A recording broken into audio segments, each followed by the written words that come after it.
Hey, what's going on there, folks? Welcome back here to a Tuesday night. It is the Earthmaster out here, July 23rd, 2024, about 8:53 p.m. here, West Coast time. Latest activity still shows Hawaii out there in the Pacific, rocking and rolling. Getting close to an eruption, I'm sure, across that area. We'll look at the Hawaii activity here soon and the rest of the earthquake activity, which is somewhat active up there in Alaska, here in a minute. I do want to cover first the activity making world news out here. The hydrothermal eruption there across Yellowstone earlier today. That is a once in a lifetime event there. I think those folks got a lot more than what they paid for. Luckily, fortunately, nobody got hurt. The damage was limited to the boardwalk here that the folks walk on to view the fields out there. And it looks like a couple benches got damaged as well. But shot off a huge steam eruption along with some rocks and debris in there. You can see that flying through the air. A little scary.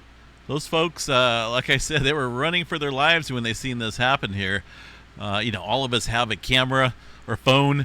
And I'm always recording, whether I'm outside or driving down the road. I got multiple cameras, front and rear view on my vehicle. And I like to catch life as it happens, and these folks here caught a dramatic once-in-a-lifetime experience there across the Biscuit Basin area.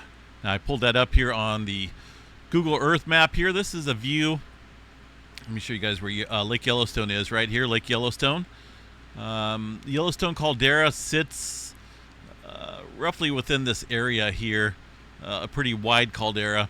And this area over here is the Biscuit Basin region that seen that hydrothermal explosion today. This read what the USGS put out on it. This is from their official Facebook site. A small hydrothermal plant or a hydrothermal explosion occurred in the Yellowstone National Park today, early this morning there.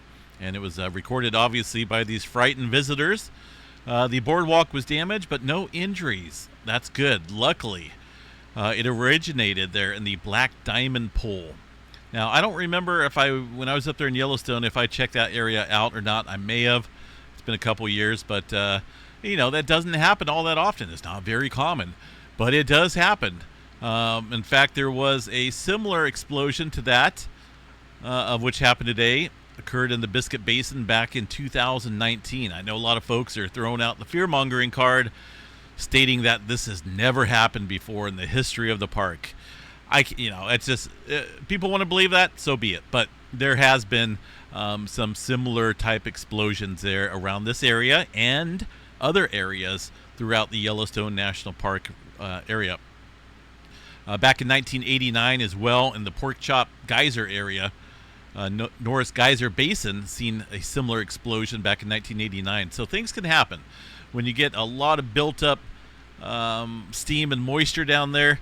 It's pretty scary, right? It looks dramatic. In fact, that's something you'd see maybe out of a Hollywood movie there. I don't think CGI could even touch that. Pretty crazy. There's a lot of information on this. We're not going to go through the hydrothermal explosion information page there. But what I want to point out to everyone here, that this event does not state that Yellowstone is in a state of elevated unrest, or that this volcano is about ready to blow. And we're going to go over a couple maps and whatnot and show you guys why I state that. I always like to state the facts and provide the factual data when I make a statement there. Monitoring data shows no changes in the Yellowstone region. Today's explosion does not reflect activity within the volcanic system, which remains at normal background levels of activity. We haven't seen any major swarms. Hydrothermal explosions like that of today are not a sign of impending volcanic eruptions, and they are not caused by magma rising towards the surface. If that was the case, we'd be looking at a lot of earthquake activity and also major inflation going on there, right? This is just a steam pocket explosion across a big volcano. This area here, let me show you guys where the GPS statements are. So the area of concern is roughly right about in this area. There's no GPS stations here. The closest one's going to be this region right here. And these are GPS monitoring stations here that show ground uplift and ground deformation. Remember back in 2008, maybe you folks don't, but I do. I was paying close attention to what people were stating on Yellowstone. We had a inflation event there, 2006, 2007, 2008, along with a big earthquake swarm. And man, did the fearmongers come out of every crack in the ground there to proclaim that Yellowstone was about ready to blow. In fact, I can't remember exactly who it was, but someone caused so much panic there that the government officials were getting involved. You know, when you cause mass hysteria and panic on false information, the earthquakes, there's a little bit of ground deformation, but you can't scare people like that. Nothing happened. 2008, in fact, we started to go down. A little bit of an inflation event back in 2014. Now we're going back down here. Now, even these little inflation events are not a sign of an impending eruption there across Yellowstone National Park. We would see major, drastic meters or feet. We would be seeing a lot of feet being inflated here. In feet, in measurement. And that's just not the case. We're going down. These are in mm, so this is very minor in general. Very minor. And that's just one station around the area that shows the declining or subsidence of the land out here. If you look at any of these areas, there's 2024 down here on the bottom as well, close to Yellowstone Lake Yellowstone. This is an instrument adjustment right here. If you look, they even noted it here back in the year 2000 and 2012 and 2013 there's that instrument adjustment. Antenna changed, receiver make and model changed. So that's going to show, like what looks like a huge spike, but it was adjusted accordingly. And since then, we're going down. There could be some seasonal changes out there where moisture gets into the ground and swells it, kind of like a sponge, and might see a little bit of seasonal inflation there in the spring and summertime. But overall trend out here, folks, across Yellowstone is quiet. Nothing. This is definitely an interesting event. And to be honest, I think I would have actually liked to experience it. The sound of it, I'm sure, was crazy. The video itself there is all over the social media. I'm not going to show it on here, but you can find it anywhere. And the lady that was taking the video there was telling everyone to run and run. We had people falling back here as well, trying to get away from that explosion and some of the debris flying out of the air. And I don't think they're going to be coming back to the park there. They said they're getting out of there. They did not like what they seen. But that is a once-in-a-lifetime event there. Or maybe not once in a lifetime. It seems to happen on occasion. But, wow, what a show. Definitely what a show. So, what would we be looking at in terms of an impending eruption there across Yellowstone? For one, the ground uplift, right? We would see some major. This isn't like a Mount St. Helens type volcano. Okay, this is a huge, big caldera that can change the temperature of the globe due to the explosiveness and the ash that's shot off into the atmosphere. So, we would see huge inflation taking place.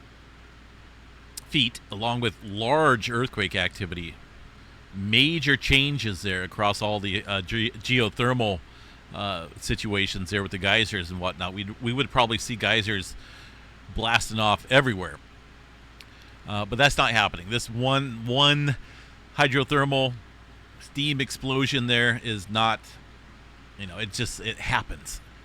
There's no other data to back up that we're looking at any type of elevated activity there across Yellowstone.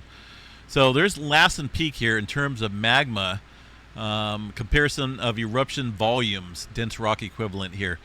So Lassen Peak back in 1915, that's a little dot. Here's Mount St. Helens, a little bit bigger, right? Yellowstone can get quite big.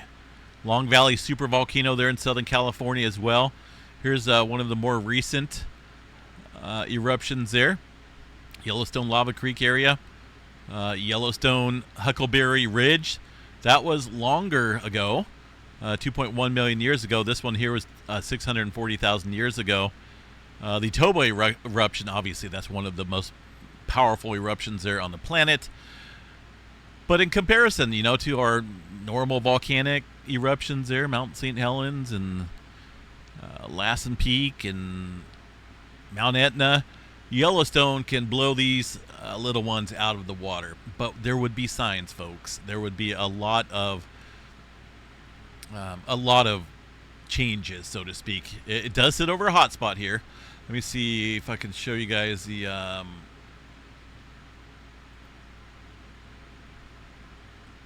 here's a little simple drawing. Yellowstone caldera up here. There's a hot spot down here. Of course, that moves. Well, it doesn't move. The plate moves over this hot spot, the North American plate. And I thought I had something down here. Let me see here. Where did it go? Oh, right here. Okay, so here's a little layout. I'll bring this up a little bit bigger so you guys can see. Of previous Yellowstone areas. Well, it's Yellowstone right now, right? But this is where the hot spot has been throughout time. The North American plate is moving off to the southwest here, and of course that's going to move over this hot spot, and it's going to change there at the surface area, similar to how the Hawaiian Islands are formed there, right? You got the Pacific plate moving off to the northwest, and you can see on any map there the chain of islands out there throughout time. The old former islands all eroded away now. And that is because of the Pacific plate here moving off to the northwest to our current location where the hot spot is right now. Eventually, as the Pacific plate moves off to the northwest, these Hawaiian Islands will form further down this way in this general pattern until something changes. But yeah, so we got potential of not only the eruption, the blast zone, the eruptive activity, the volume of magma being erupted here, but also ash fall. That's a big deal as well, because we're talking about upwards of, well, more than 5 meters of ash locally there across the Yellowstone area. Dark red's going to be between 1 to 5 meters. That's a lot of feet there in terms of, you got to remember 3.3 something feet in a meter. So we're talking almost 10 feet of ash around this area. And then as you go out a little bit less, 40 to 100 centimeters and so on. But, and that's also depending on the jet stream pattern. Whether we have a high pressure over here, maybe a low dipping pattern that shoots a jet or shoots the ash further off and doesn't really come down south. It's all dependent on the weather pattern at the time as well. But yeah, it can definitely make a significant change out here. Here's another layout in terms of Yellowstone coverage there from the nps.gov site. Wind carried the lightest ash particles around the planet, probably causing a notable decrease in global temperatures there. So, I'm a firm believer that the Earth knows how to take care of itself, and when things get too hot, well, things happen there to cool the planet down a little bit. It's a whole cycle. It's Mother Nature definitely knows what to do to take care of this planet.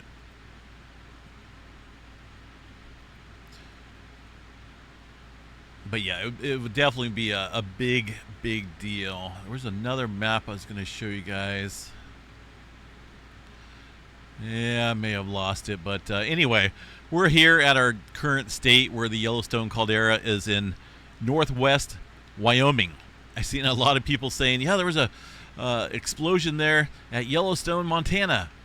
Yeah, it's not actually in Montana. It's in northwestern Wyoming there. Again, these are the older calderas throughout time, the North American plate moving, ultimately relocating that hotspot over land here. Or underland, which of course the caldera will break through, or the activity will break through, and creating a new caldera out here. But as of right now, folks, there's nothing major going on. We can check out the Yellowstone thumbnails here. There's the Yellowstone caldera here in the black, Lake Yellowstone in the blue. It's a decent caldera, no doubt. I was up there a couple years ago. Beautiful area, but man, is it jam-packed like a city. It's like driving in San Francisco on a 2-lane road. There's so many people. I will never go back up there again. I'll probably just take a back road somewhere in Montana or Wyoming to see the same thing. Well, maybe not the geysers, but anyway, far as earthquake activity goes, there's no earthquake activity whatsoever to report out here. Maybe a little spike here. So today's event, maybe another little, that might be an earthquake. A couple over here as well, but those are very, very small, probably below a 1.0. No major swarms. It'd be different, folks. If I was on here tonight telling you guys we're looking at 2 feet of land rise out here, huge earthquake swarms with 4s and 5s and magnitudes going on, geysers all over the place acting abnormal, I would be like, yeah, let's see, something big is about ready to happen. But that's not happening here. Let's look at the facts, and the facts tell us here in plain view that Yellowstone is sleeping.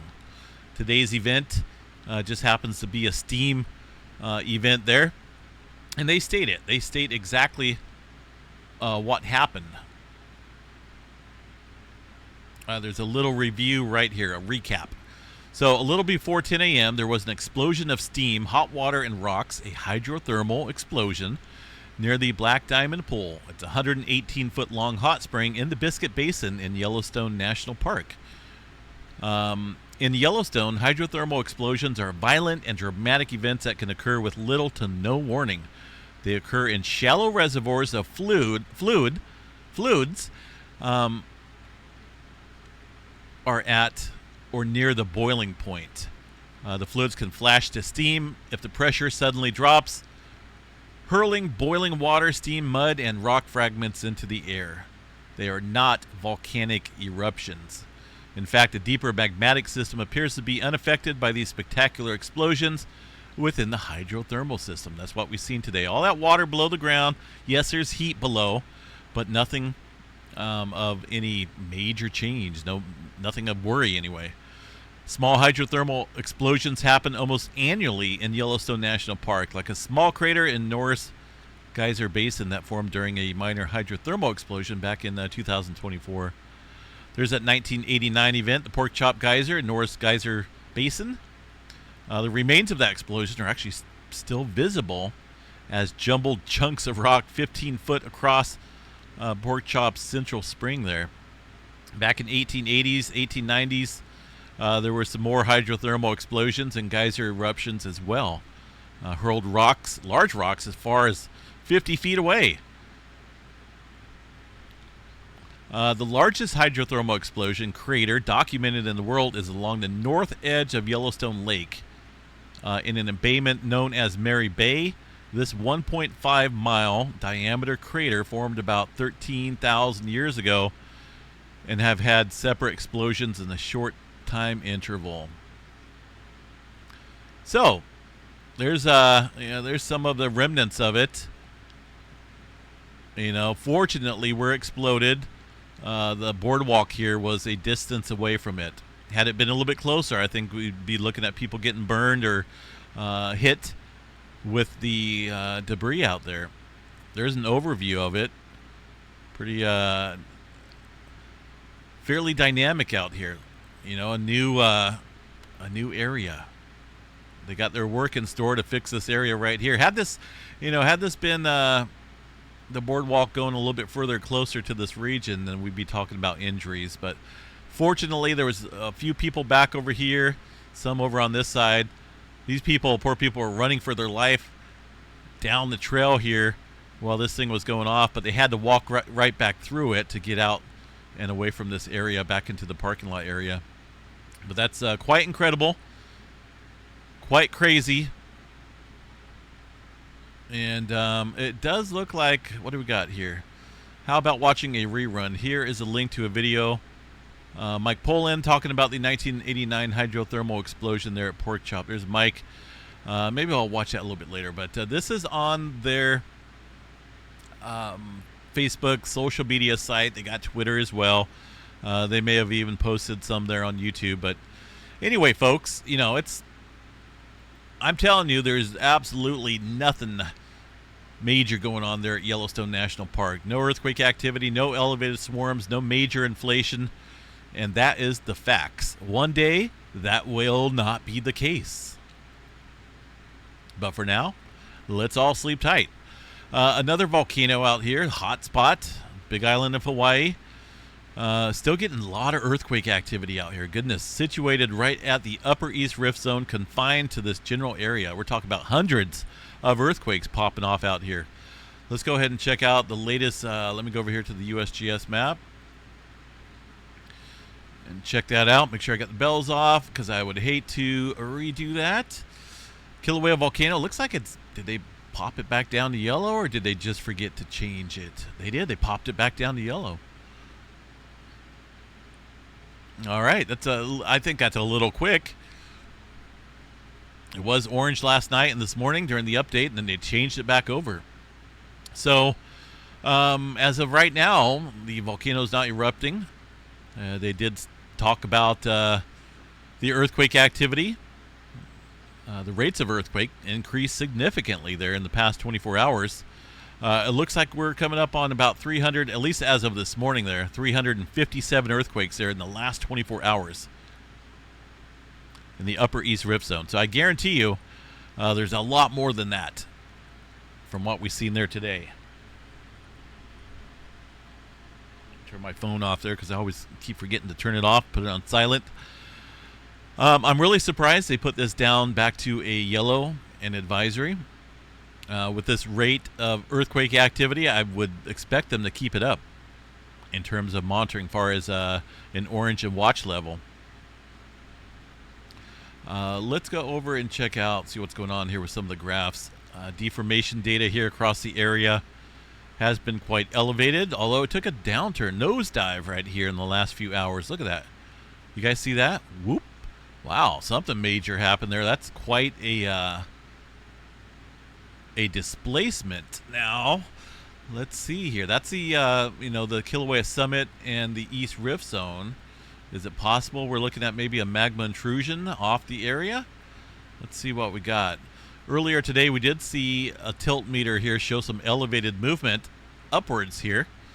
There on that graph, specifically in this area where the earthquake activity is occurring. So wherever that GPS station is, the one I just showed you with the deformation data, it looks like magma is being displaced here, but further south into this area of the Upper East Rift Zone. That's why I'm saying we may even see a displacement down to the Lower East Rift Zone, maybe further out.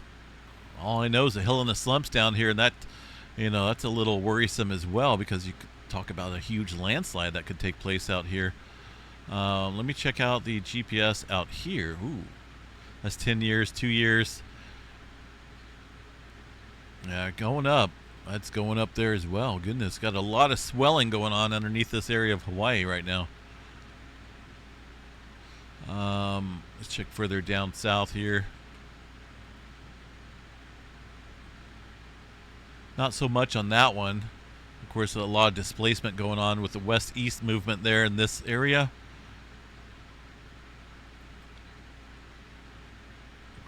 Yeah, it's going to be interesting to watch here, folks. That's for sure, because something's going on, and it's hard to figure out exactly where we're going to see this magma either get displaced or maybe break through to the surface here.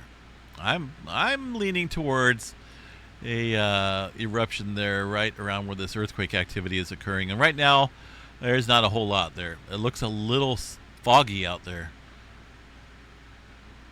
Overcast across the Upper East Rift Zone. Let's see here, tilt meter.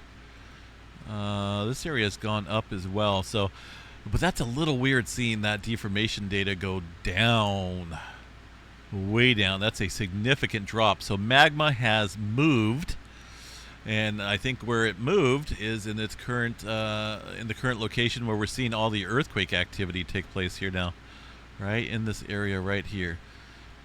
And if you look at the past lava flows here, there has been some historically within this area. So maybe we'll see something activate out here. Let's check out the seismograph station real quick, see what we got. I know USGS is reporting Well, that was 1951 and 1982. Some of those older eruptions there.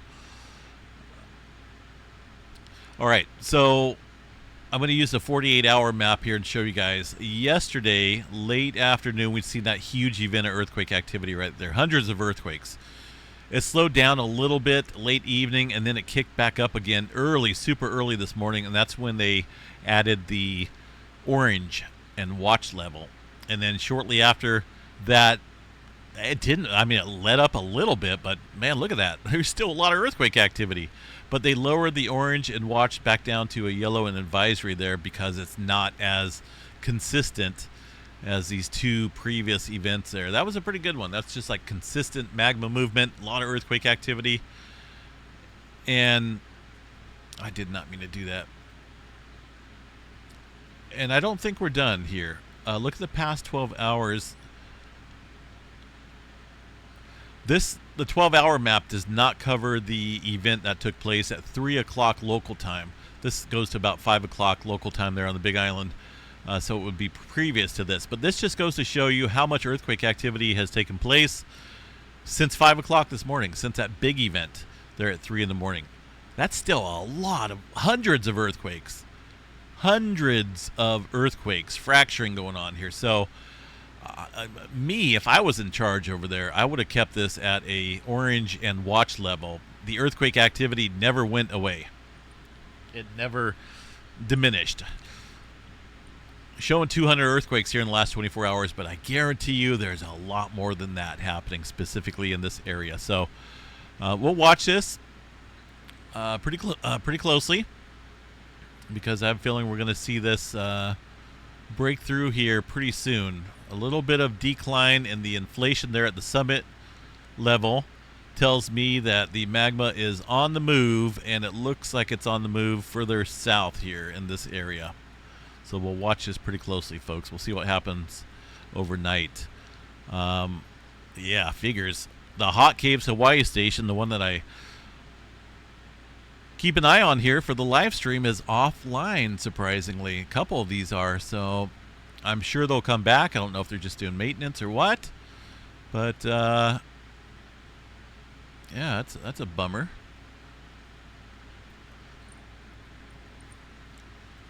All right. So definitely keep an eye there on the Big Island. What else we got here? Did have that Cascadia earthquake up here today. Looks like they revised it a little bit. Earlier this morning, it was right smack dab here on the plate boundary. You'll see it in my update. They revised it, put it off of the plate boundary into the, this is the portion of the Explorer plate. They got the Juan de Fuca plate as a whole, that's what they call it, but technically it's 3 microplates there. Gorda plate down south, Juan de Fuca plate here center, and the Explorer plate, tiny one up north. That 4.4 occurring just prior to that around the Queen Charlotte Sound area. So let's see what we got for tremor. Yesterday showed none. Today shows, woo, a whopping 7 epicenters of tremor down here. That's a little odd. Underneath southwestern Oregon, underneath Grants Pass area, it looks like. That's down into the Cascadia subduction zone there. So not a big deal. As far as any major earthquake activity goes out here, not a whole lot stirring up. A little bit of movement outside the Newberry volcano there in Oregon. That looks pretty quiet. This just looks like plate stress out here. 1.7 and a 0.9 north of Lapine, southwest of Bend. Northern California, fairly quiet. A handful of smaller quakes out there. Southern California, about the same. In fact, the 2.5 map and above removes pretty much all the earthquakes except for a 2.6 up north here around the Bay Area. A little bit of movement there in the Cobb Mountain area. That's the hydrothermal plants creating some energy out there in the Clear Lake volcanic field. Further out and about, again, Yellowstone, pretty quiet. We're still getting some activity out here in the oil fields of Texas. That 4.9 and the 4.4 there that they seen recently. Well, it looks like I need to go back here a couple days to see that activity. Is around a bunch of oil fields here. There's that 4.9, pretty decent earthquake for out there. It's felt all over western Texas. Then a 4.4.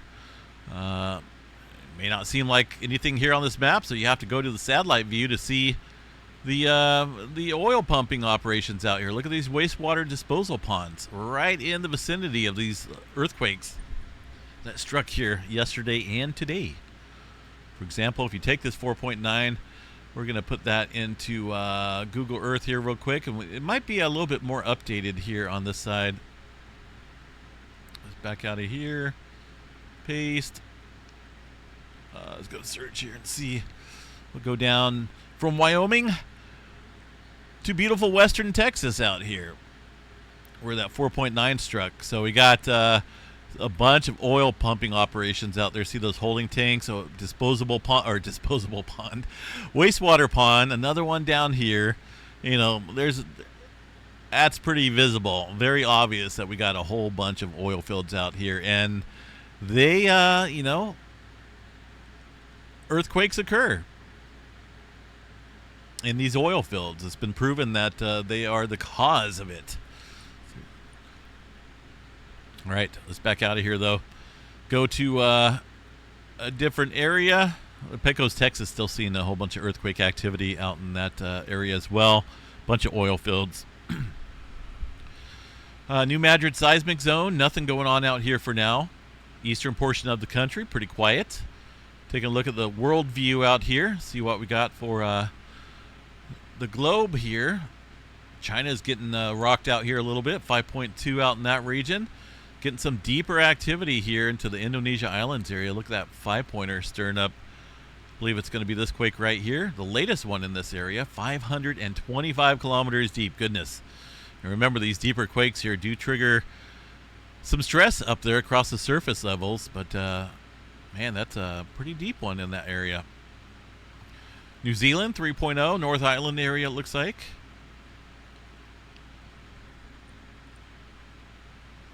Okay, Alaska. See what's going on up north here. We got a little bit of movement happening.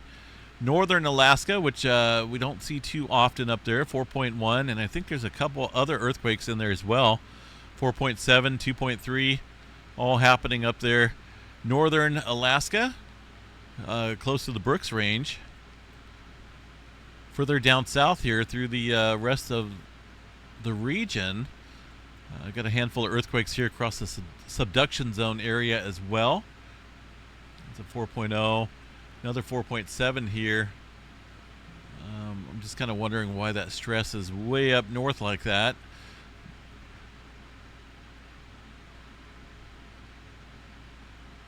So we got activity ramping up mainly right now across the northern section of the Pacific Plate, western areas as well, and of course out here across the west coast, eastern areas fairly active as well. There's a lot going on here with Hawaii, man. I was really surprised we didn't see an eruption here early this morning or late last night. Will we see it in the morning? I don't know. Overnight tonight could be. Goodness. Middle America Trench areas, mostly 2s and 3s out there. Some deeper quakes out in the Chile area. But aside from that, it's definitely active, no doubt. Over here across the rest of the globe here, let's see what we got going on from the EMSC model. And then we'll check out space weather, because I think we're going to get some space events tonight as far as auroras go, maybe. Italy, someone asked me about Italy here recently. I don't see anything here around the Campi Flegrei area with that volcano. There's no swarms going on. Yeah, occasional earthquake activity, but really nothing of any concern that I see across the Italy area. We'll see some smaller quakes out here. Some of these larger quakes coming in, looks like they're around Albania. That's not going to be a 2.2. It's going to be a 4.6 here, fairly recent. And a couple other earthquakes scattered out and about the Mediterranean area. I mean, there's really nothing of any major swarm areas in one location, just quite active. Over here around the Caspian Sea, seen a 4.2 earlier today as well. That's going to be this quake right here. So yeah, it's active. It's not anything major going on out here for now. A little bit above some background activity, I would state, with the 4s out here, but overall, I mean, it's a major plate boundary. They're going to see some earthquake activity out there for sure. The Atlantic Ocean, pretty quiet. Not a whole lot going on out there for now. All right, let's jump into space weather. Didn't mean to make this a super long update, but I wanted to cover a little bit of the Yellowstone activity because, a lot of that explosion there got people wondering, are we looking at some elevated activity? But as I stated here in this update, no. Space weather activity, the latest update here, 30-minute forecast, shows not a whole lot in terms of the auroras, but I was just looking at the real-time solar wind stream, which is right here. Let me refresh this, make sure I got the most recent graph here. And it does look like we received some type of CME impact earlier this evening. There was a pretty good jump here in the density, the speed, and also the temperature there. That would tell us that's the arrival of a CME. But look at the BZ component here of the interplanetary magnetic field above this line. So that's pointing north, and that means that will suppress any major solar storm out there, which means not a whole lot of auroras there for us to see, for us humans to see here. Get off of that real quick. So, even though it was forecasted here to see a G2 class storm, it looks like that's been taken down. So, update here from the solarham.com site states that the CME impact was much weaker than expected. And based on the current solar wind conditions, geomagnetic storming appears unlikely. Bummer, right? That's why you can never know for certain, with these models, if we're going to get hit with a thick CME plasma cloud.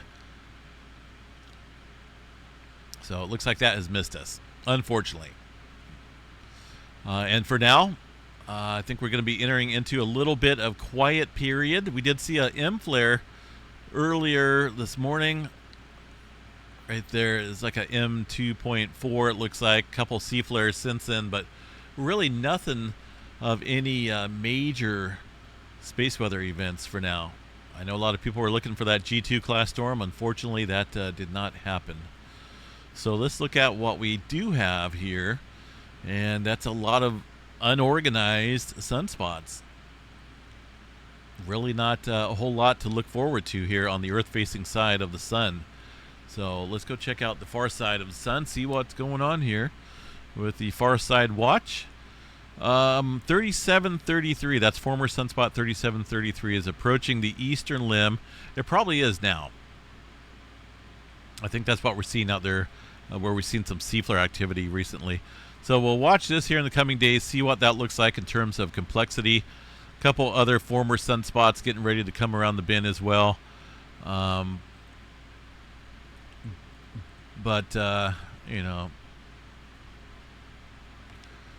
Looking at this area, it does not look all that promising. Looks just disorganized. Can't really tell further back across the eastern limb, but we'll see here in the coming days, see what happens. Overall threat right now, got about 15% chance for an X-flare. Proton event 50, although that has dropped. Did have a far side eruption here recently that elevated the proton level, but looks like that has went bye-bye. M-flare, 60% chance, and C-flare around 99% chance or so. Again, no more G2 storm in the forecast there. It missed us. Let's see what else we got here, folks. It was 110 today. 110 today here where I live, folks, in California, Northern California. I don't live in Death Valley. I live in Northern California, Sacramento Valley, north of Sacramento, around Chico. And we got 110 degrees today. Seems like it's the hottest summer on record for me. I've lived out here most of my life, and I don't really recall a summer this hot, and the duration of the heat is horrible. So this weather model here predicts that we may see some cooler temperatures here as we head towards the weekend for the West Coast. Look at that, blue indicating below average. Not a significant deal, but it's a lot better than 110. So average for us out here in Northern California, at least where I live, is about 97, 98 degrees. That's average. That's still pretty hot. I want to live somewhere where that's a record. But yeah, this weekend it looks like we're going to cool down a little bit. We're going to be in the low 90s. That's cool. I'll take it. Doesn't last long though. We got the heat building back in there. In fact, as we head into August, a good portion here of the country is going to experience heat.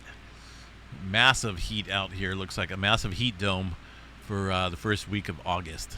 I've seen quite a few weather folks talking about it, and it looks like the weather models are sticking with a significant heat pattern for the states out here as we head into August, first week. After that, well, I don't know. Hopefully something cools us down.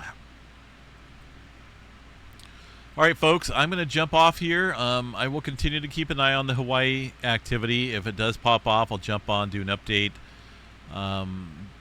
These seismograph stations should come back. They go offline for a little bit, and then they'll just pop back on. If they don't, then I'll fix them early in the morning. But, yeah, keep an eye on Hawaii. Got, pretty big deal going on. Look how many earthquakes are out there. It's crazy. I would have to keep the earth literally that small so that we could see all the quakes that are going on. But I don't think that's going to work on the live stream, so we'll bring that back and just keep it like that. All right, folks, have a good night. Stay safe out there, and sleep tight. Yellowstone is not anywhere near close of blowing. That's for sure. Take care. We'll catch you guys later.